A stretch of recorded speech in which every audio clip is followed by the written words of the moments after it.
डोंगराच्या कुशीत आणि श्री महालक्ष्मीचा आशीर्वाद लाभलेले एक सर्वसंपन्न गाव म्हणजे सावर्डे बुद्रुक कागल तालुक्याच्या सामाजिक व सांस्कृतिक आणि सर्वांगीण विकासात मोलाचा हातभार लावणारे एक गाव म्हणजे सावर्डे बुद्रुक.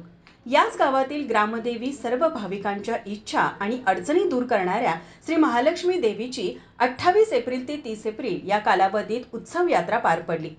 साधारण गावच्या दक्षिणेला 1 किलोमीटर अंतरावर असलेले हे ग्रामदैवत आजूबाजूला काही निसर्गाचा ठेवा नाही, जंगल नाही, नदी नाही, तरीही मंदिराच्या पावित्र्यात आणि तिथे असणाऱ्या भक्तिमय वातावरणात येणारा भक्त भारावून जातो.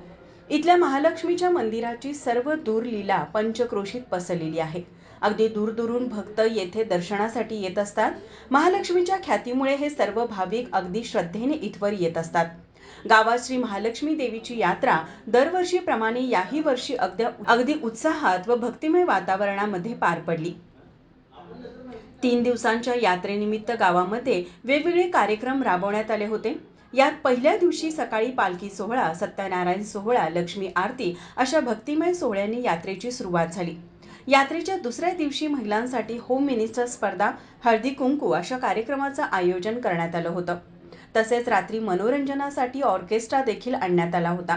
तर तिसऱ्या दिवशी सामाजिक बांधिलकी जपत उत्सव यात्रेच्या अखेरच्या दिवशी रक्तदान शिबिर तसेच जंगी कुस्ती मैदानाचं आयोजन करण्यात आलं होतं. श्री महालक्ष्मीच्या यात्रेनिमित्त सावर्डे बुद्रुक येथील सरपंच जयश्री बाळासाहेब म्हातुकडे, उपसरपंच लक्ष्मीदेवी ट्रस्टचे अध्यक्ष दत्तात्रय हिरुगडे, उपाध्यक्ष तानाजी हिरुगडे, ग्रामस्थ मंडळींनी मोठ्या उत्साहात भरगच्च कार्यक्रमांचे आयोजन केलं होतं. माझा महाराष्ट्रासाठी सागर देशमुख, कोल्हापूर.